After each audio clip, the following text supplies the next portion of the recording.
clean the tips out, but You no. could have, but There's a guy that Michael. Now that means you have to send us feet pick. You're first. that mean he had to send us pizza? No, feet pictures. No, I thought it was pizza. Oh, pizza. Okay, I'll take that instead. Yeah, I'm pretty sure it's pizza without the feet in it. Yeah, something like that. Hey there, hi there, ho there, out in Spray Wash land. Hey, we had a guest tonight, but he had a little bit of a family issue, so we're going to go off the cuff again and get into some dirty, nasty details of stuff. Kind of, maybe, sort of, but not really. Kind of one of them things. But there is some stuff going on out there in the industry with some supposed fraud and other things, and I'm actually somewhat surprised, Ray, that this hasn't happened a little bit sooner. Because with so many new, and I'm going to use Ray's words here, innovators. There's so many new innovators out there in the industry that they're not innovating crap. They just taking stuff and anyhow. Again, I'm going to go back and blame this all squarely on Tim Aselton. It is his fault. And it really, I mean, and I say that jokingly, but at the same time, I say that not jokingly, because you never had people doing this stuff because of the mixed tank. You had some larger equipment manufacturers, but nobody was ever building smaller skids and things like that until Tim created the Proportioner. And then on day 2, after it was announced, people, I'm going to copy this. You can't patent that, and we'll see. Seriously though, I mean, I actually sit there and I wonder if Tim has actually thought about and really realizes the worldwide impact that he has had on the cleaning industry. Oh yeah. Well, I mean, but you were there. You saw it whenever it came out. You saw it whenever it was, I mean, it was just, and it really was. And you didn't see truck back skids and this big explosion into doing equipment until, then recently. But, I can say this from a vendor standpoint, we still run into some supply chain issues here and there. Mm-hmm. However, for the most part, like if I call up and order pressure washers right now, I mean, Titan even has some reels in stock.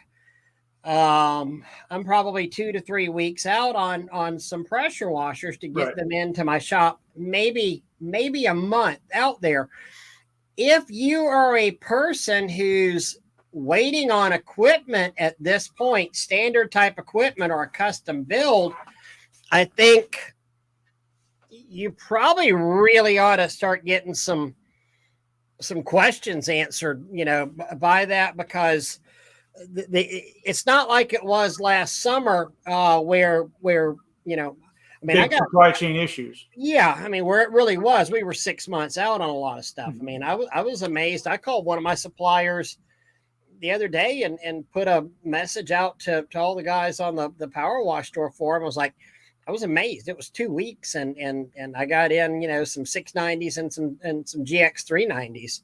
So but even at that, even at that, I mean, if they're waiting on parts because of supply chain issues, there are other things that can generally be done by most, and I'm going to say independent builders to begin with. If you're not tied into, you have to use this, or that, then there are alternatives out there to parts. You know what I mean? So if you needed an engine and you don't have to go with a Honda engine, you can go with a Kohler. You can go with these different engines, sort of a thing. So I mean, Simpson actually made some pretty big, some pretty nice V twins that we were using, for a while there, and they seem to be just have gotten really good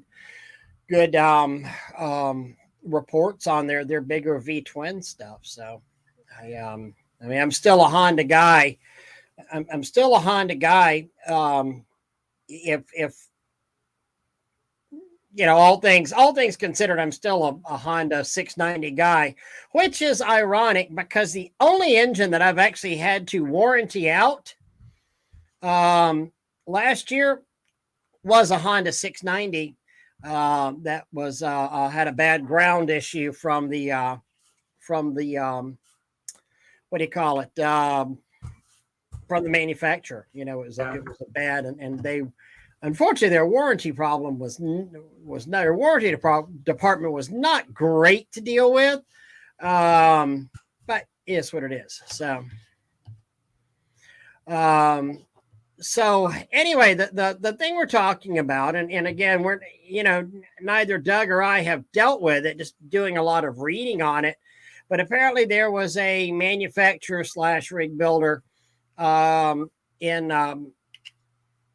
Arkansas that had been taking a lot of deposits and a lot of money from people, and people were going ahead and executing their leases on this equipment. It wasn't all paid for with cash. A lot of people were going in there with these lease programs. Mm-hmm. And I've seen several different vendors that were, you know, on the lease. You know, and what usually happens, the way that these leaseors look at this is, yeah, you have a reasonable amount of time to deliver the equipment. In fact, I talked to one of my lease representatives today, and I said, well, what's up with that? How does that happen? He's like, well, you know, we let guys, you know, you get to build the equipment. It's not like, okay, immediately. So there's not necessarily fraud at that point, but reasonable time is also a part of it. Not a year, 8 months, 6 months, or something like and that. Sometimes with building stuff, you have to have cash up front in order to, you know, like a deposit, in order to buy the equipment to make the build work. Yeah. So it becomes a legitimate thing. But so this person was not delivering, and then apparently some people went, you know, kept on saying, hey, it's coming. And then people started to go and visit his store saying, hey, where's my stuff at? I need my stuff. And people had dropped off trailers, and his store was cleaned out. I mean, we've seen numbers anywhere from 40 to 60 people that have been impacted. And these were, you know, $10,000 to $25,000 skids. Yeah, I saw one as high as 30 on there, which really, I mean, when we start unpacking this, it's just interesting on a whole lot of levels, Doug. I mean, it's and the majority. I get where some of the people are coming from, though, with spending that kind of scratch, especially. But I mean, it depends, and I agree. But, you know, sometimes you go out and you want to start a business. It's like buying into a franchise, right? And you go out and you say, okay, great, I'm gonna pay. Let's just throw out an argument of $30,000 for some sort of a franchise where you get like some equipment and stuff to start out. So it's kind of along that same line, especially if you can just finance it. And a lot of these zero down, quick lease type things. So it becomes more understandable to say, hey, I want to do this. I want to do it full force, and I want to buy this greatest of equipment and be able to go out and do it without having any knowledge of what it is that the equipment actually is or does, or, you know, anything like that. So I get it, but I'm on the same page with you.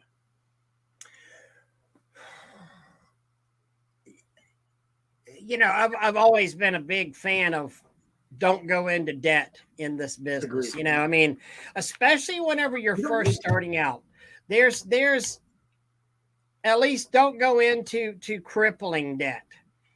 Go into small debt. You know, there's nothing that you can't do in this industry that you can't.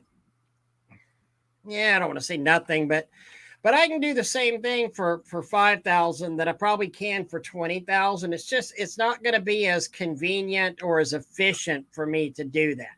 Now, that being said, as you get into an expansion phase and you want to be more proficient, and you also want to marshal capital, then I get going into debt. I mean, sometimes there's healthy debt out there. Sometimes there's, you know, debt can be good. I kind of hurt myself in a little ways because for, you know, whenever we had our crash in 2009, I virtually paid cash for everything I did. It wasn't until, you know, 3-4 years ago that we started, you know, really financing again, but all those spray wash trucks never had a note on any here. spray wash truck. Always paid cash for it. We just recently started, using credit again. And that's good and bad because No, again, it is. if I you're mean, it paying is cash bad. for it, you don't owe anything, but You also not don't building necessarily that have the back-end credit for it. either, so We're looking at buying something right now that, there's a little bit of change.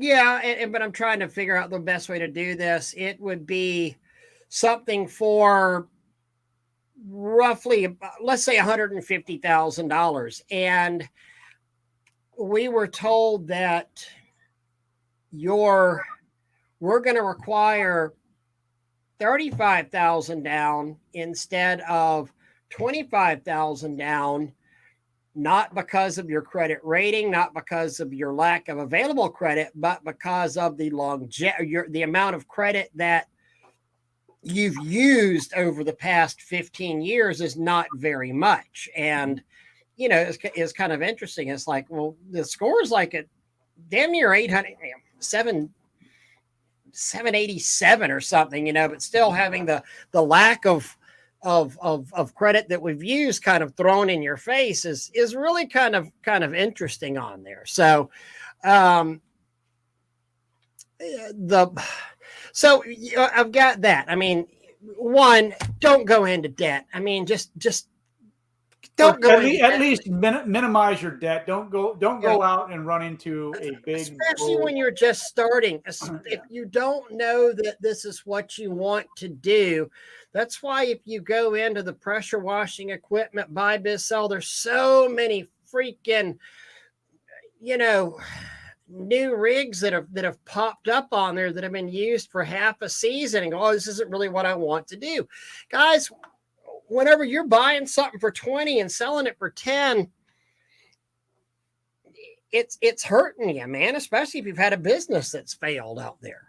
When you look at a lot of these things, the other thing I think a lot of people are missing out on, we get so, I guess the best way to say it is emotional about what it is that we want sometimes. And we don't follow our gut or follow our instincts or follow what, would be the norm. And as an example, let's say that you go to buy something and you really, really want it, but you look at the reviews and they're not that great, but you buy it anyhow. Okay. You're putting yourself in a bad spot, even though, you know better than that. Right. I mean, in today's day and age, even if you have, 1,000 reviews, right, on some equipment, and you go and you start reading the reviews, you have to look at them and just use common sense when you're doing it. Like, if there's 1,000 reviews and they're all 5-star reviews, hey, that's great, but are they real? And there's a way just to look at how they were worded, or are they just a 5-star review saying this person was great? Love this company, that kind of thing. Those are typically garbage, fake, paid for reviews a lot of times. So, yeah, you have to do your due diligence and just use your brain on some of it. Mm-hmm. So the debt thing is a killer, and man, and it's crazy to me that, and I don't mean any disrespect to anybody in Arkansas, but it's shocking that there be that many people in that state. And, I guess, they make these things called roads now, so people are traveling to get them. But, whenever you hear about that many people getting defrauded and having issues, okay, Jacksonville, Florida, Houston, Charlotte, North Carolina, Atlanta, Georgia, some major metropolitan area, but it's Arkansas. I mean, I'm shocked. Well, and if that shows the amount of people that are getting into this business, guys, I'm going to be really, really honest right here. It's time for everybody to take a big breath. Maybe consider lawn care. I'm just saying, because the pressure washing industry's gotten kind of full recently. I don't think you could overfill it. I think it's we've had this discussion before, because I think, like just like the lawn mowing industry, right? Yep. The lawn mowing industry, people have said for a long time, is it's saturated. The problem with that statement is that you have small companies, mid-sized companies, and massive companies, right? That are all in that industry. Even though you see, I mean, even around here, I can't tell you that every day I probably see 30 rigs running around, and I'm not even looking for them. You know what I mean? Mm-hmm. But they're running around, and they're all making money. Some of them are making beer money. Some of them are making, pork money. Right. It's whatever. So the wash industry is the same way, right? Yes, you have a huge influx. And to your point, if you've got a guy in Arkansas that right now, supposedly the numbers are somewhere around 60, 60 plus minus whatever, people that have been so-called scammed out of their money. Well, that's just one of the guys that's building rigs. There are lots of guys out there building rigs now. So if there's just one guy that has nailed 60 people, I mean, that does show that it's a major influx of people into this industry. And that also means, just like you said, I see them here in my market where you've got fairly new pieces of equipment, fairly new rigs, fairly new skids that are for sale. And they're typically for sale around that $9,000 to $10,000, $9,500 range. I see a lot of them. And so, I mean, if it were me and I decided, hey, you know what, I'm going to get into this again, I'm going to go look for a used skid that's got next to no miles on it. But even that, think about it though. If you buy a used skid in this industry, and if they washed with it 2 times, okay, you're thinking, oh man, it's brand new. It's only been washed with 2 times. Great. How did they put it away? Yeah.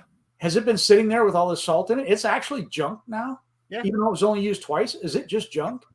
So, I mean, I get it, but at the same time, man, you have to know what it is that you're looking at to understand whether or not you're going to even get into trouble with that. So how many restaurants were in your neighborhood when you old guys grew up? I mean, honestly, I think I can speak to this. We didn't have restaurants. We actually literally had to go out and club a dinosaur over the head, and drag him back, to the cave and then sharpen, 2 stones to make a knife and skin him out that way. Yeah. And I think I see where you're going here, but yeah, there's a lot more restaurants now. There's a lot more people now as well. There's a lot more houses. There's a lot more, and I get it, I wish I knew who that was, because that's actually a good analogy. I mean, realistically, if you look, we're supposed to grow. I mean, we are growing. Yeah. There's more doctors, there's more lawyers, there's more, everything. And you're right. I mean, it is more and more and more. But and we're talking about people that are buying rigs. I'll tell you, I this will blow your mind. It blew my mind, Doug, because I knew all the guys in Tallahassee that had rigs. I knew all the guys that had professional stuff, because we would network, we would share stuff back and forth with each other. What I did not realize is how many landscaping companies, independents, transitioned.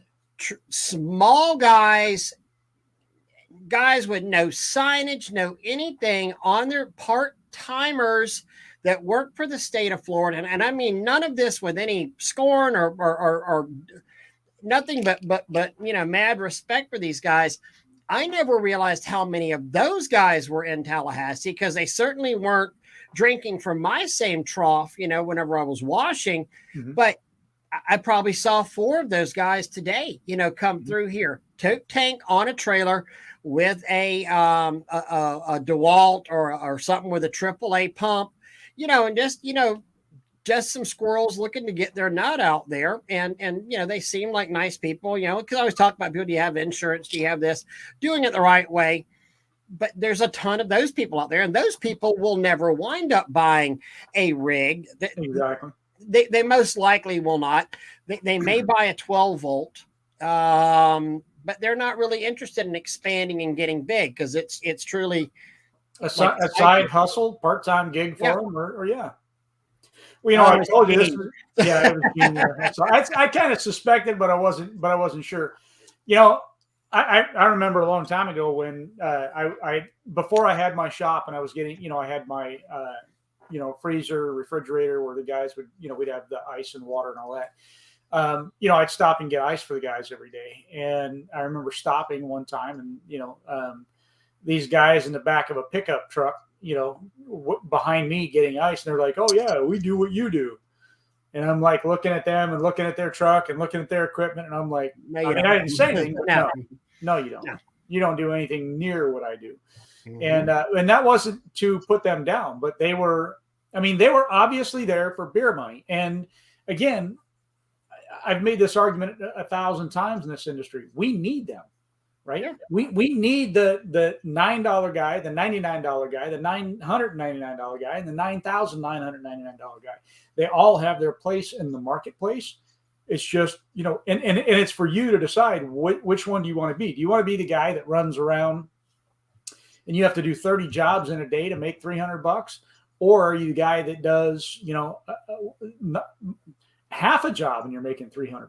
It's your choice. Yes, it's we've said it so many times up on stage before. We're all selling the same bleach. Yeah. We're all selling it. It's your choice whether you're getting $30 a gallon for it or $300 an hour for it. So, and you're talking about you literally you could start a soft wash company for probably less than $400. If I wanted to, I could go. So I told you that flip house that I'm working on, and I already had the tank and the pump, but I had bought a tank with a 1 GPM. I think it's a 60 PSI 1 GPM pump on it. It's an agricultural sprayer, right? And I'm going to tell you what, doing that flip house, I use that thing. It holds 15 gallons of water. So I put my water and my bleach and a little bit of soap in there, and you turn that little pump on, and little 1-story house, I could shoot it easy, kind of a thing. I spent the whole freaking day doing that one house, but and then just using house water pressure to rinse it off. So you could do it. It's not ideal, but it could be done. You could. I had somebody today that was asking, well, I'm just trying to do this as cheap as possible because he wanted to buy a good pressure washer, and I was telling him about downstream. Well, how do I do roofs? If I spend my $4,000 on this, I don't have any money left over to do roofs. And I said, look, go out and get a Remco 12-volt pump. I said, I'll sell you 300 feet of half-inch, poly braid hose. You don't have to have a reel. You just reel this thing up yourself. I said, you build a poly gun and you're cleaning roofs at that point. Mm-hmm. It doesn't have to be, the big shiny rigs aren't necessarily a sign of success. A lot of times, like we're saying, it's a sign of debt out there. And also the shinier it is, probably the less that it's being used. So, well, and it's as we said before that, you get to where when you first start out, your profit margin 75-80%, so having that little, piece of junk equipment, sometimes you can make more money than with a good successful rig. Again, once you get to that point, the good rigs are going to be way more proficient. You're going to get a lot more done. You're going to do a lot better job just because of the equipment that you have. But it doesn't necessarily mean that you have to start out that way. No, I agree. And I guess for me, looking at it, that's not really what this is kind of about. It's more about the scams and potentials and things like that are going on out there. So just more using your due diligence to understand what you're buying, how you're buying, why you're buying. And from what I understand, that his business seemed like it was good, all up front in the beginning, and it just, I think maybe just went, hey, you know what? I got all these deposits. I can't keep up with the equipment, but I got all this money now. I have no idea. I never really followed it. So we're right here. One, it sucks for it sucks for the people. Oh, absolutely. If you've scrimped and saved. I saw that one video out there, and the guy saying he sold a 1955 classic VW to scrimp and save for the money, and that's gone, and now he's going to have to go now he's going to have to go back and actually take a loan out for this equipment. But it sucks for them. Number two is maybe watch out for that debt. Yeah, work with what you got for as long as you got it. Don't think that rig is going to make you successful. You're going to make yourself successful, and you can grow into you don't have to have this awesome equipment to make yourself successful whatsoever. You got to have an awesome work ethic. And I think that's what Michael is trying to say here, where, if you start out and you have a really good, spring or summer or fall, whatever it is, and you make some really good money, that's not necessarily the time, because a lot of people do this. They're like, oh man, I made all this money. And so, man, I really want that new car. I really want that new truck, or, I really want that wrap. And a wrap is a good thing. I'm not downplaying that, but investing in the equipment so that you flat own it. It's yours. You don't necessarily now, if there is a stumble, a bumble, whatever, you already own the equipment. You don't have to worry about, making that quick lease payment or anything else. It's yours. Man, I don't think I could have handled initial 60 builds last year. I'm trying to retire, guys. I looked at building equipment and decided I didn't want to work that way. Yeah. Jacob, you working out, for the love of God, please don't do jumping jacks, because I don't want the world to wobble on its axis again. And Jim Bob, Jim Bob's talking about redundant systems. 1 is none, 2 is 1. Absolutely. 100%. Don't hire too many employees to look bigger than you are. Yeah. There's that as well. So, again, don't feel you have to go out there and spend boatloads of money. Third point that we were talking about was sweet 6-pound, 7-ounce baby Jesus. How many people are actually in this business at this point? I mean, that's really pretty damn shocking whenever you think about it. I see new rigs every day. I mean, it really, really is. In case y'all are coming in late, I mean, it's yep. And I think I will always be on the point of, it doesn't matter to me how many new guys come into the market. I don't care, as long as I'm doing, and I guess the argument could be that, well, you're not doing it anymore, so you don't know, you don't understand. But I'd say that's not true. I'm still very close with Cajun Softwash, still, talk with and follow and help and, assist and, not actually physically out there washing, but if there's any questions, whatever. So my finger is not on the pulse, so to speak, but it's still on the pulse a little bit. And not just with them, but with others where, well, I mean, we have our failing,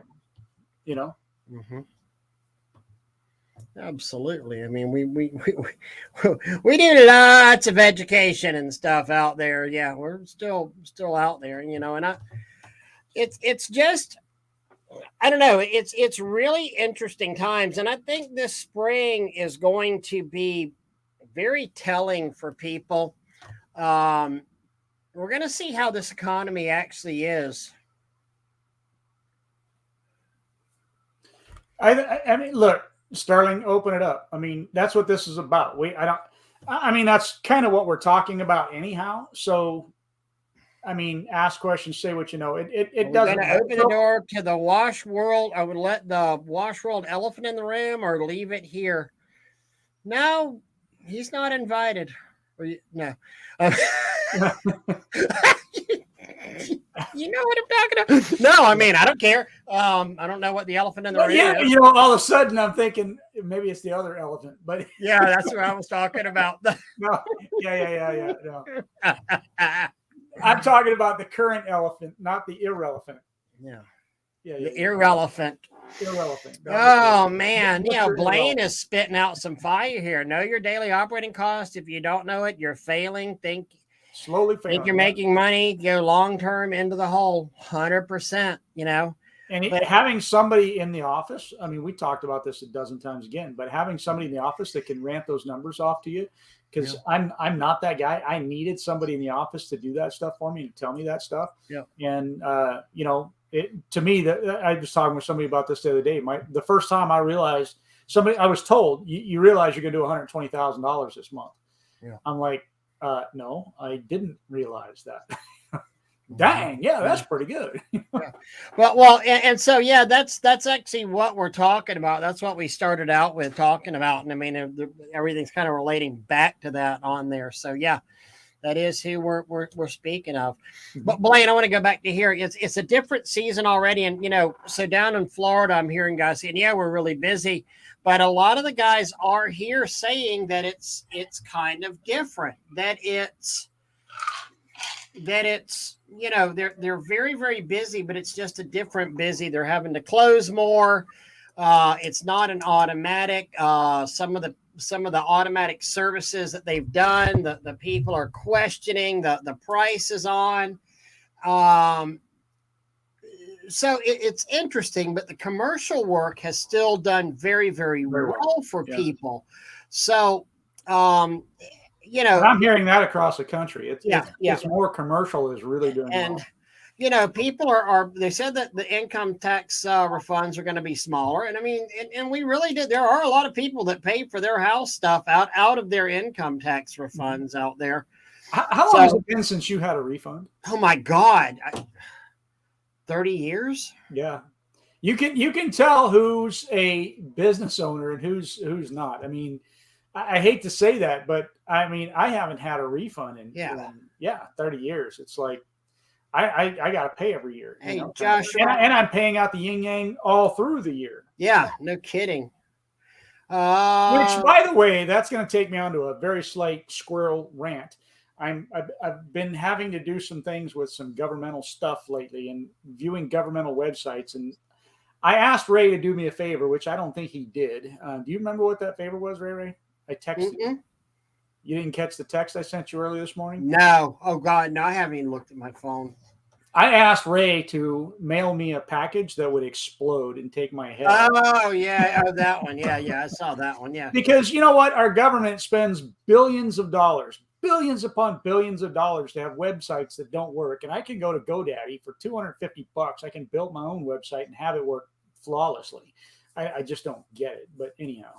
And here I can't get a tax, we don't get an income tax refund anymore. We got to pay out the yin yang to have these stinking stupid websites and everything else in the government that just flat doesn't work. So Charlie's saying last year's first quarter numbers have been beaten. Mm-hmm. So that's nice. Jim Bob's, he's saying had 3 except he sounded like he had some nice big stuff. Hey, MTH. Jacobs, people are shopping like never before. That's got to be residential because I'm not hearing that with commercial. Yeah.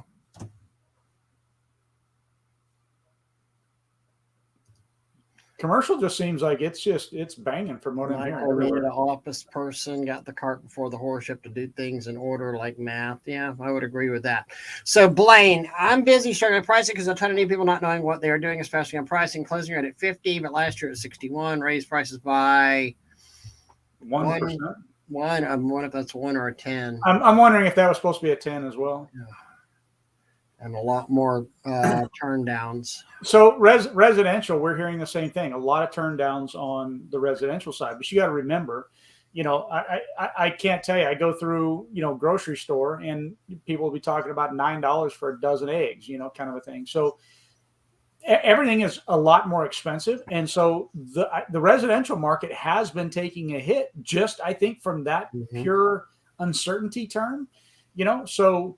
But the commercial market has really picked up. So that's, and then not only that, but if you're closing at 50%, that is not bad at all. That's kind of right at the sweet spot. 40 to 60%. If you're closing less than 40, your prices are probably too high. And if you're closing more than 60, your prices are probably too low. Yeah. There's always room for a little bit of adjustment. And that's not a complete thing, because I know for me, if I go out on estimates, I'm going to close way more deals than if we're doing them not by going out to do them, kind of thing. And Sterling, you got more leads than you can fill. Small company. Trust me. I mean, if you don't want to scale. So, well, all you can do, if you don't want to scale and you want to make more money, all you can do is start adding more services. Yeah. Because we all have that 24 hours in a day, 7 days in a week. And so the only way that you're going to make more money on that is to wind up raising prices, and you're either going to do less work or the same amount of work for more money if you're not going to scale. Doug, would you agree with that? Yeah. But that's just it. I mean, if you don't want to scale and your business is growing, I would suggest raising your prices. If you have a closing rate of 10%, okay, but that 10% is making you more money, and you're living your. I'm not going to talk numbers, but TJ was one of them guys that, I mean, said, I don't want to go to this other level. I'm very happy where he is. Yeah. And I mean, what better than to be right where you want to be? You know what I mean? You don't have to go to one direction or the other. So I want to get back here to Gene. The economy isn't that big of a deal in South Florida. And again, every place is different. And when the economy is good, everyone spends money. When the economy is bad, the rich spend more money. You just got to have a good mixture of both if you're primarily doing residential work. Absolutely. I mean, it's, there's an old saying that poor people have poor ways. And we've said many times on here, the two classes of people that aren't really impacted in big economy swings is rich people and poor people. Yeah. Because poor people are going to keep doing what poor people do, and rich people are going to keep doing what rich people do. Mm-hmm. And I might not buy, the third Maserati this year, but my $3 million, $4 million house, it's still getting taken care of because it's I was just having a conversation with somebody working down on the coast, and I put it in perspective to him. I don't think he had realized it until I said this. And I was like, okay, how much do you think that house cost? So I know it took, at least 2 years to build. It is the lot itself on the Atlantic or on the Gulf of Mexico is $1.5 million lot. I said, it's like 8,000, maybe 9,000 square feet. I'm going to go in here and say that is a $3 to $4 million property, right? Mm-hmm. If we take a figure of 10% for maintenance, that's $300,000 a year. Okay, that's a little bit high. Let's go 5% for maintenance. It's $150,000 a year for maintenance. 5% of that $3 million property. And he was kind of getting a little bit worried about putting a bid in there for a $2,000, $2,500 quarterly cleaning, salt removal, window cleaning, and just taking care of the property. And it'd be almost $10,000 a year. And I said, think about it. They probably literally have $150,000 set aside, 5% of the value of that house for maintaining their beach house. And it's not a primary residence. It's a second home, and it's not a rental. Yeah.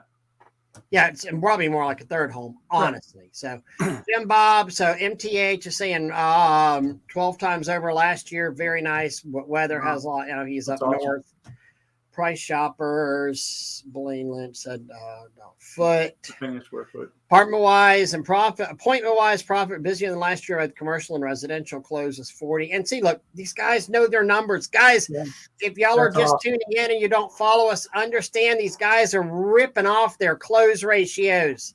This is what you need to do.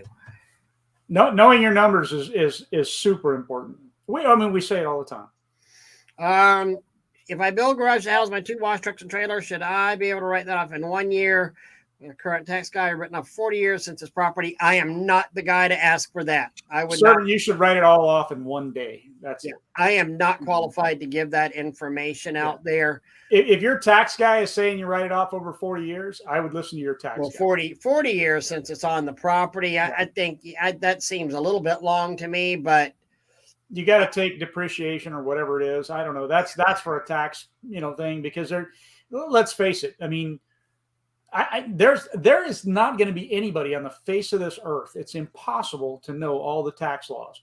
Yeah. Okay. You can be the head of the IRS and you're not going to know all it. So, but that's why we pay tax professionals. I just had a conversation, Ray, with somebody the other day. And I wish I could think of who it was right off the top of my head, but and if you're watching the show, I'm sorry, I'm not making fun of you, kind of a thing. But they said about switching to an S corp, and I think that they had said that they were been thinking about it for a couple of years, and that I said, when based on the numbers that they were doing, they probably would save about $15,000, because I remember back when I was at that stage and my accountant said, yeah, if you would have switched to the S corp, you'd be putting 15 grand in your pocket right now. Yeah, we switched from the LLC to the S corp at some point along in there. And I don't remember when. I just remember signing some paperwork for it. And my whole point on that is you're if you've got a good tax professional, they're going to pay for themselves. They'll tell you, I'll never forget, my accountant looked at me and said, "Hey, you called me a few years ago." He said, "Guess what? You're about to spend $30,000 next month." And I was like, "I am?" He said, "Yeah, I'm going to give you a choice. You can spend $30,000 on something you want, or you can spend $30,000 on your taxes." Take your pick. What do you want that we could write off on your taxes? Is there what's the correct answer, Bob? And we wound up getting a shop tractor to run around. He said the law said that I could store it at my house, but it didn't always, it needed to make we used it for loading pallets and skids, in and out of the spray wash trucks. But again, that literally would have just been written off to taxes had we not done that, Absolutely. So going back to how many people are in this industry, in my area in North Carolina, one person posts for Facebook for pressure washer, 70 replies, 50 of them are pressure washer, the rest are recommendations. Everyone and their mother own a pressure washer now. Agreed. Yeah. And guys, I'm telling y'all what, you've heard me say it on here before. Still, it's true. Once a week, somebody comes in my office with a Simpson machine in the back of their truck, in the back of their SUV, and saying, "How do I make $500 an hour with this thing?" Because that's what I heard on YouTube. And Lionel, I have an old saying that I created, right? And that is, opinions are like what? And everybody has them. Pressure washers. Mm-hmm. Yeah. Tell you inflation is real. The shaved ice supply, feeling it with the quotes I give for residential, getting a lot of, we have to think about it. Yeah. And that's one of them ones where, overcoming objections in sales. This isn't a pitch for our classes, but overcoming objections in sales is one of the classes that we have on the Spray Wash Academy. We cover that. Okay, because there are lots of objections, and that's not even a true objection. That's just that's something that's made up, and you have to know how to get over that and do it tactfully. But anyhow, Let's see, very nice, Brian and Bill. Done more business February, March this year. Awesome. That is absolutely awesome. Very good. Don't think of closing a higher post low. Something to be said for good Google review, showing up, presentation, good knowledgeable conversation. And Lionel, that's what I was saying too, though, is that, for me, my closing ratios are much higher if I go out and I do the presentation and that's just a generalized thing, right? Your closing ratio, generally speaking, should be between 40 and 60%. Mm-hmm. I see a lot of guys, and I hear a lot of guys closing 80, 90%. Okay, that's great. And let's qualify that a little bit, where if you're the only one in the market to begin with, or you're the only one they know, yeah, you're going to close at a higher rate. So that's not a given fact that that's where it has to be. But for the most part, that is where it's at. If you're closing higher than 60%, you really are probably too low in your price. You could be raising your price. Even myself, when I would go out and I would physically sell, I would close at a higher ratio than anybody else. Because it's me, I know, and I sell on honesty and integrity, and I sell based on educating the customer to where they don't want to go anywhere else. I could have raised my numbers at that point, but there is that point where I'm just like, no, this is my fair price. This is what I want to be at, but realistically, I could have raised my prices, closed a few less, but made more money. Yeah. I don't disagree one bit. I'm looking for something from a comment I just saw. Trying to go back Some on crazy talk from Michael Ovens. that guy. Just He's always crazy absolute talk. crazy talk. Yeah. All right. Well, while you're looking, you want me to scroll on the next one? Yeah, go ahead. All right. It says Michael J said, I wrote off my boat for dock cleaning and staining. We wrapped it. And that's a good thing to talk to you about, with your tax agent, because I've heard both mixed stories about where doing things like boats and snowmobiles and, things like that can be a red flag to the IRS. But at the same time, they can be a legitimate business expense. I mean, you're out on the water, you're advertising to a very specific population base, if you would, sometimes. And so I think there's 100% an argument for that. But my understanding is boats being wrapped and things like that tend to be a little bit more of a red flag to the IRS. I mean, Ray, same thing, write off ammunition, because you take employees out to the range and take, customers out to the range, maybe write off the lease that you have, the hunting lease kind of a thing.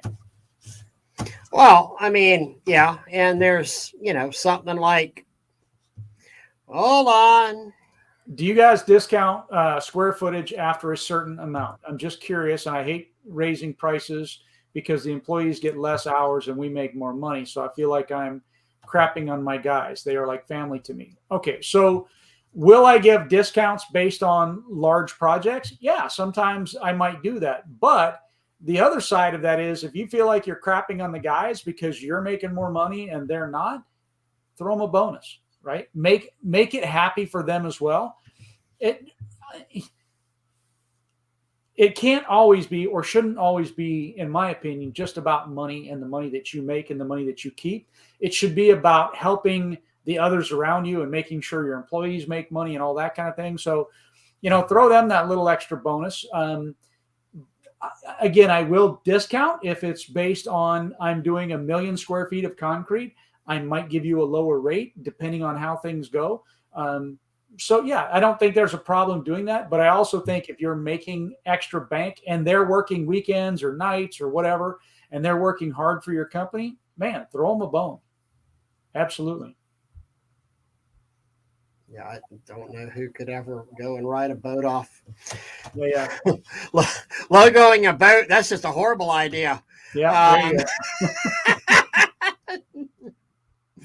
No, like I said, and you would go out on the water with yours, and to me, it's 100% a good, solid business write-off. That's my opinion. Yep. Fairs and 4-H club. I mean, I met my CPA literally at my hunt club, and that's where my hunt club, and he was the one that really opened my eyes to it. And he's like, well, Ray, you can ride off a gun, you need to bring an employee and a customer down here and hunt with you every now and then. And, and you need to, got to practice. And, if you, I saw you have a membership at Talon Range, why don't we put that over here on the business side instead? I mean, it makes sense. My CPA, he was pretty, leading edge is good. Bleeding edge might be, yeah. So there's somebody that's not very smart. Yeah. Taking a guy that doesn't even have a job, taking his advice, man. Mm-hmm. Yeah, but that's very true. Everyone right now knows that prices on everything have gone up. So it is a good time to raise your prices, and you can blame it on the economy. And they are going to understand, not that they're necessarily going to pay it every single time, but I think they have to, or especially if it's an older customer. I think now is the perfect time to say, you know what, our rates have gone up. I'm going to maintain your rate for you because you've been a good customer for the last 6 years. Really appreciate your business. It's a good selling tool on your current customer base, and then raise the price on your new customers and let them know, last year we would have been able to do that for the $99, but now we're $99,999.99 because eggs are $99 or $9, $9 a dozen. Mm-hmm. How do you guys clean boats and docks without using SH? I'm asking for a young guy wanting to do this. I'll tell you how I'm going to do it. Looking over his shoulder all the time. I last week I had a guy come in the store and God, we talked for 2 hours. He was such an amazing man. And he had actually knew who I was from my work at all the DEP buildings before. But he has been older fellow, well into his 60s. But he was a retired investigator for DEP and a retired investigator for the sheriff's department. But and he's a current, I say retired investigator, he's working on his second retirement now as the investigator for DEP. And so we wound up just really yakking with about, the right way, the wrong way to do things. And his point was this: you can't not do anything. I can always find something to cite you on. I don't want to cite you on stuff. And a lot of the citing is going to depend on your attitude and are you making an attempt? Do you have bat guards down in front of the drains? Do you have you made a modicum of effort to not be just a horrible person? I think that's with everything, man. If we used to know somebody that, always complained about how bad the police were and how, but they pulled me over, again, and blah, blah, blah. Okay, well, first of all, they pulled you over again being the first clue, because they know who you are and you're driving the same thing, and they wrote you a ticket for something that you didn't correct. And when you pull over, now you're being belligerent to them. Yes, right. You don't take the cigarette out of your lips before you tell them to kiss your ass. Yeah. You're gonna get into that. But if you want to go by the true letter of the law, the true letter of the EPA law, you're supposed to use water to clean over docks, and water is it.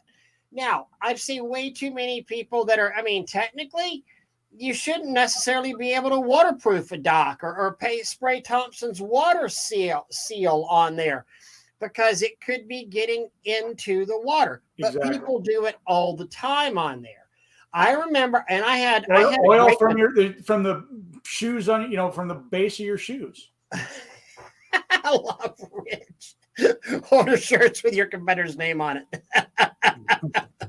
I went with one, and I specifically did this, and I did it for a pro, but I was washing a dock up on Lake Talquin, and I said, okay, we're going to get the answers for doing this. And I started calling, and I started with the Department of Environmental Protection, or the EPA. Then I went to my state EPA, or Department of Environmental Protection. And then I went to my local water management district, and I said, what can y'all tell me about washing this dock out at Lake Talquin? Well,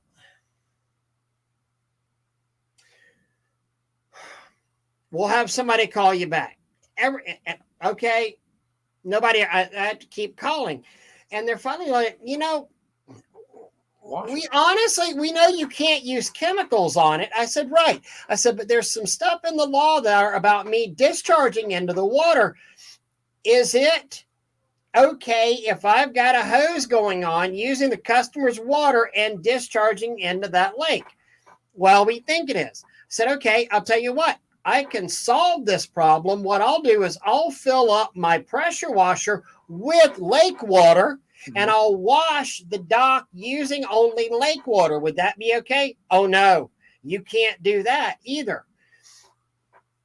And why can't I do that? Well, you would have to get a permit to use that water that you're taking out of that lake to wash that customer's dock. So If you wanted the truest and best way where you're probably not going to get in trouble is if you used that customer's water, preferably well water, to wash that dock with no chemicals. Yeah, so you're basically you're pressure washing everything. That's it.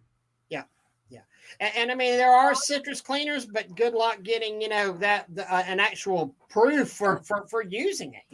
Yeah, that's the thing that you run into, and we've heard this many times, right? How many times have you talked to somebody, Ray, and they said, "Well, we were approved for this," but then you talk to somebody else, and they say, "Oh no, we asked about that, and it wasn't approved." And citrus cleaners are one of those ones that we have talked about several times, where you get one regulatory person who says, "Oh yeah, that cleaner is great." Yeah, you can use Zep Purple Degreaser. Okay, no, right? So it depends on who you talk to and what they think the law is and their interpretation of it. Same thing with what he is saying about using the customer's water and is it well water, and so a lot of it depends on your local area and what they're willing to accept, I think. I'm looking for something because I want to show you. You just reminded me of something of a great little thing that we discussed. While you're looking that up, I'll read this other one. Blaine says, "I'm losing this year at houses over 5,000 square feet. Those customers are not touching the price. We see ourselves dropping a few $100s to try to win them, but when a house wash goes over 1,000, they seem to shy away this year. This is all new to me after almost 11 years." Blaine, that again, it is one of those things where we are falling into a market. Some people are saying, it's the competitors lowballing. And I don't believe that's the issue. I believe the issue at hand is eggs are $9 a dozen. So everything has gone up and they are now pulling back. And it's something that we see, Blaine, that we're hearing all across the country where people are just saying residential is down. It's not gone. I mean, it's not gone to a competitor. It's just down, right? Because of the economy and what's going on. But commercial is up. So I know it's tough to hear, but I wouldn't lower my prices necessarily if it's not affecting anything. If you could sit there and you could say unequivocally that, yeah, if I drop my price $200, all my buyers come back, then yeah, maybe that's the thing. But that's not what's happening. As much as it sucks. Servant saying, "Can I write off my marketing manager, aka wife, new Tahoe, since I will be using it to tow my trailer occasionally?" Again, talk to your tax people, right? We're not tax professionals here. But I don't see why you couldn't or wouldn't write it off. But right? I'll tell you what, if you do take our advice, make sure you say in that audit, but yeah, those guys on Facebook said I could do that. That's it. I wanted to point something. So you're talking about what they say, what you can use and you can't use. Has anybody ever heard of Everlast composite siding? I have. So Daniel Howerton brought this to my attention today, and I want to point this out. Okay, so stick with me just a minute. I'm getting it set up here to show y'all a little something on it. And it is basically a rock, concrete dust or rock, and resin siding. Jim Bob, you're probably going to start seeing a lot of it up there where you are, because it specifically mentions like the New England stuff. And what Jim Bob said about your question too about the whole into the lake, this is where I was saying, even if you have oil on your shoes, right, and you get that oil into the water, it puts that sheen off, and that can get you in trouble because it's a sheen on the water, kind of a thing. It's exactly it. But this Everlast looks very, very similar to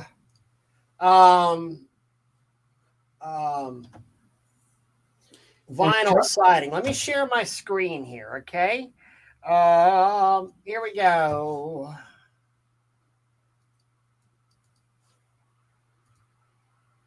There it is. Okay. And it mentions that it's got like a heavy rock in it and then a resin. Everlast clapboard. Man, I am so slow tonight. But Daniel Howerton brought this to my attention, and he has a customer that he washes his windows like 4 times a year.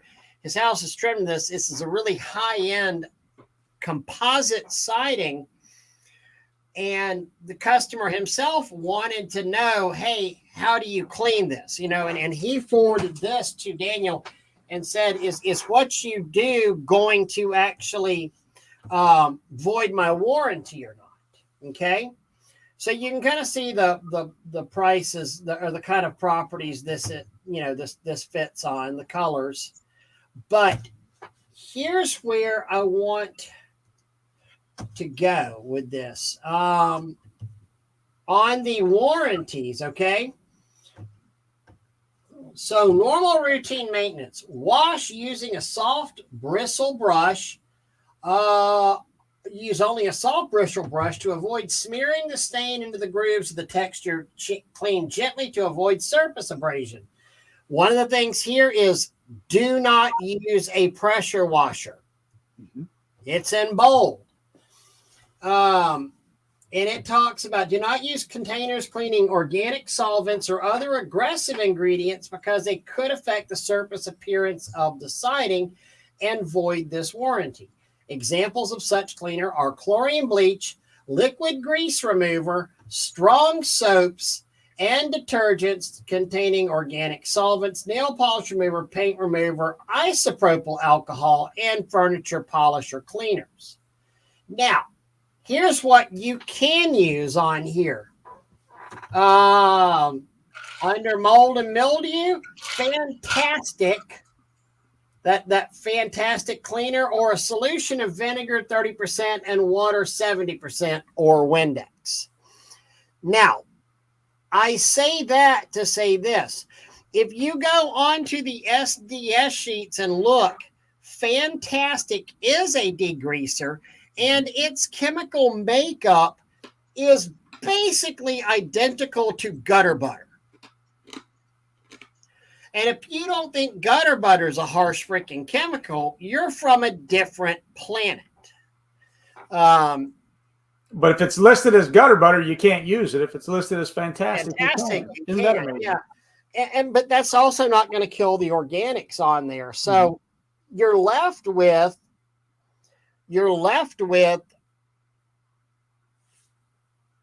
how do you clean the damn thing, you know? And it's basically saying take a garden hose and brush the whole house down. And I think we're going to start seeing more and more of this as time moves on, where the manufacturers are going to move away from, because look, even on our plant and property protection class, we've got things from the manufacturers where they say, use bleach and water, and they will even go 25 to 35% somewhere in there on a mix ratio that we would never do that. Right. It's just, you don't need that much. Yeah. Okay. Hey, I think we'll start seeing more of it stepping away. What's that?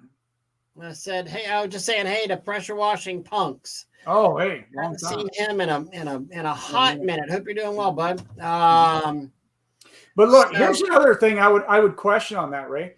So can you let's have an argument for a second. Can you soft wash with a pressure washer? Your opinion. Hold on, let me answer this question. Recommend it if you can. I'm looking to get away from the 5 and the 12 volts. What is the most reliable system that can reach 3 stories with a hot roof mix? I'm going booster pump, or I'm going an air pump. Those are my two for most reliable. So for me, to reach 3 stories with a hot roof mix, I'm probably going to ladder up to the roof, and then I'm still going to use a 12 volt. I like the 12 volt for roof cleaning. I do not like boosters for roof cleaning. And my guys didn't like boosters for roof cleaning. But if I'm going to take my choice between them, I would still stick with the 12 volt. But if I couldn't go with that, I would go with a booster pump. So Ray, getting back to, I'm going to put you on the spot again. Do you consider, or not do you consider, that's the wrong way to ask it. do you think it's possible, or do you feel like how's this? Do you feel like there are people out there that believe you can soft wash with a pressure washer? Yes. Via downstreaming. Do I think you can? Yes, 100% you can. Okay. So let me get my thought here. Now go back and read that thing that you just wrote, right? I agree. Because it says no pressure washer, even though it says do not use a pressure washer. Yeah. Okay, I'm not going to use a pressure washer. I'm going to use a 12 volt. I'm going to use a booster. I'm going to use a Comet. I'm going to use an air system, right? But how many times do we see? I mean, we wrote the plant and property class. How many things do we see where the manufacturer says do not use a pressure washer? They don't say don't use over 1500 psi. They don't say don't use high pressure they don't say pressure wash. They say don't use a pressure washer. Yeah. So even though you're soft washing with a pressure washer, technically, if they wanted to make the argument that you're still using a pressure washer, even though you're hitting the siding with 2 psi, they could. Yeah, and I agree, 100%. You can, and Alan, feel free to message me a question. And 100%, you can soft wash by downstreaming. You can 100%, you can soft wash with a pressure washer. But whenever you get into these technical specs like this, now I'll tell you what I would do, and I told Daniel to do. Call this number right here, Everlast Siding, toll-free number, and I would talk to one of their product engineers out there and say, look, here's the problem that we're running into. And I know that you're saying no chlorine bleach on that product. And there very well could be some loopholes in here, just in the devil being in the details, because if you get into the small print and start looking at it, it says a couple of things up top. Note, the chemical agents may be hazardous to the user and the environment. Always dispose of chemical agents. Do not use cleaners containing organic solvents or other aggressive ingredients. Examples of the cleaners are chlorine, bleach, liquid, but I'm not using chlorine bleach. I'm using a solution of chlorine bleach. Mm-hmm. So you might have a technicality there. Then the other thing that I would say is under these notes, it says cleaning materials are listed in alphabetical order. Reference to these cleaners is illustrative purposes only and not intended to imply that there are not equally effective alternatives. The trademarks and trade names for the cleaners are the property of their respective owners out there. So, again, I think I would actually go and call this number right here, talk to a product engineer and say, look, we do things the right way. Would a point, and this is where you get specific. This is plant and property protection right here. 101. Know your numbers. Know your percentages on there. Can I use a 0.75% dilution of SH on this property? How many times, Ray? Because this is another one, right? We had this discussion recently with the Sherwin-Williams paint. Okay, how many times have we encountered where a website, a web page from whatever company, right, says you cannot use bleach, but then later in their own documentation it will say unless you encounter mildew growth, use bleach. Or they say you cannot use bleach, period. Don't use it. Skull and crossbones, no bleach. But then you call them up on the phone, and you can even get them to send recommendations via email that say, oh, yeah, use a bleach, water, and soap solution. We've had it happen. So, yeah. I wonder if this product is one of these things, because it mentions about fading. Color protection. Chelsea will at its sole option repair, replace Everlast that has changed color in excess of 400 lab units, which we've seen that term before on Hardy Board Color Match Plus siding. Mhm. Chelsea reserves the right to refund the prorated amount in lieu of repair or replacement if the original cost cannot be documented. They'll have the sole discretion to determine the amount of the refund, blah, blah, blah. So I wonder if this product is not susceptible to sun fade in itself. Possible. But remember that there are several of the manufacturers out there that will say their product is designed to fade or it is designed to oxidize. They know it's going to oxidize. They know it's going to turn chalky. They have it in their documentation so that that is not part of their warranty because it is going to happen. Yes, sir.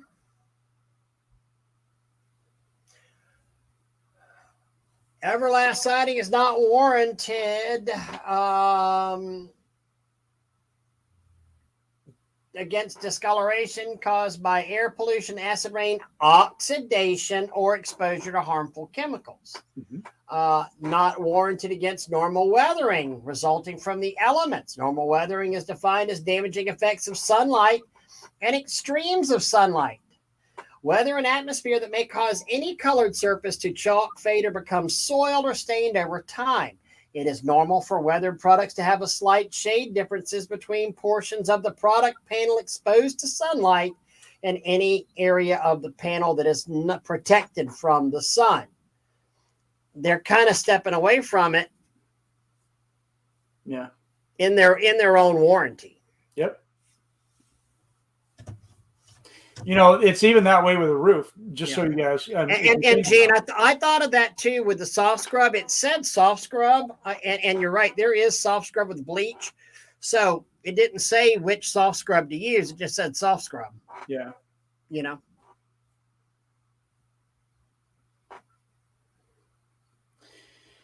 Oh, good conversation. Yeah, it is. Golly, it's after 9. Yeah, it's hard to believe we're an hour and 12 into it. Some nights I feel like we could talk forever. We could, you know, that's the it's the fun part. So it really. So at the end of the day, our recommendations are that you should absolutely wrap your boat, write it all off in one day. That you should use a oil-based cleaner to clean over water. And what other kind of recommendations can we get in trouble with? Well, I want to go to this one that Charlie said. I had a customer wouldn't use bleach on his Easy Breeze windows because the manufacturer said you couldn't. Called him in front of the customer, explained his process, got authorization right there on the spot. Customer signed the contract and we cleaned the property. You know, in the document library for Spray Wash Pro, we actually have a couple of letters, Charlie, from some of the manufacturers from TPO roofing on there. And I did the exact same thing. We were cleaning the roof of the high magnetic field laboratory. There's 2 of them in America. There's, I think, one in New Mexico. There's one here in Tallahassee, Florida. And my engineer at the building said, oh, no bleach, no bleach, no bleach, no bleach. Says right here to maintain warranty, no bleach. I called, and it's a person's name. It's not GAF, and I'm just too tired to think of the name of the guy. But I called the product engineers. I explained our process. I got it back in writing that my process using sodium hypochlorite at no more than 30% was acceptable in their opinion to clean their product with. And don't be afraid, guys, as professionals that know what the hell you're doing. Don't be afraid and understand pressures and understand that, you know, we're talking high volume, not high pressure, that rinsing is important and neutralizing is important. Don't be afraid to talk to these engineers. And yeah, don't be afraid to reach out to the actual manufacturers. And I guess for me, the thing is don't say, well, I see that on your website it says don't use any bleach, but we would like to use bleach, and don't do that. Yeah. call them and say, get into a discussion over solutions and mix ratios with them, if you would. I see on your website, it says not to use bleach. If you're going to go down that road, would a 1% solution of sodium hypochlorite be acceptable to you, or would it not be? Doug, I don't know what happened to your camera. Oh, there it is. There it is. It went away for a sec. See how I am? Oh heck. Where was I going there? Michael, I don't know of any sealers for vinyl. However, I do know that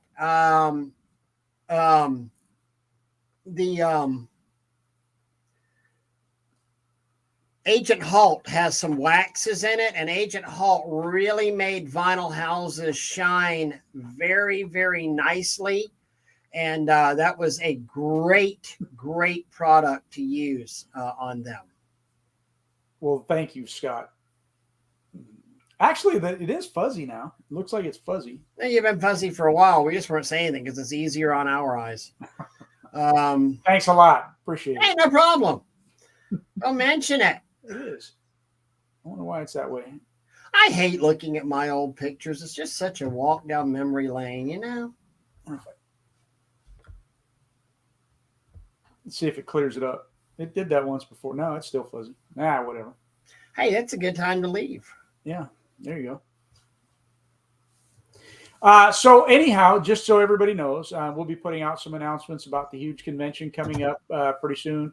And also, we're going to do a little mini series of Meet the Owners. We're going to interview some of the owners of the huge convention coming up. So get to know them as people and as company owners, and what they stand for, what their growth is, what they would like to do with the huge convention, that sort of thing. And so I know next week we'll be talking with Jonathan Maynard. Y'all have seen him on here before, but it's not necessarily talking about the huge convention, though obviously it's going to be a natural segue to talk about that. But we're going to talk more about his company or companies, and we'll talk about the others. And I know Sid is going to be in. I know that Jim is going to be in to be interviewed. And so we've got several things that are going to go on in that realm to kind of learn about the backstory of the new owners of the huge convention. And I think it'll be an interesting conversation, and as well as, there might be some giveaways and that kind of stuff. So very cool. Sounds good. I don't know. Did they get the new CEO yet? Did they accept your application, Doug? Yeah, I don't know if they got a new. I didn't even know they were looking. I thought that they would have called me just out of the blue and said, "Hey, we're begging you to come." It's pretty good. It was like 130 a year for 1 day of work a year. Yeah, there you go. Well, really 3 days of work, 3 days, yeah, exactly. So.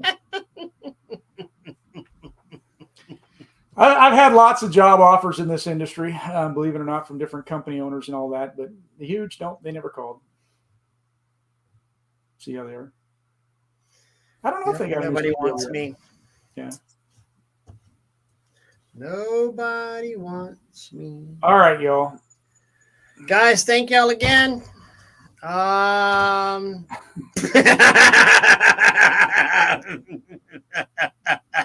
You're wrong for that. You're so wrong for that. Oh, man. Mr. Irrelevant. Yep, there you go. Yeah. Lordy. All right, kids. Y'all have a... We'll see y'all next week. See y'all then. Bye. Bye.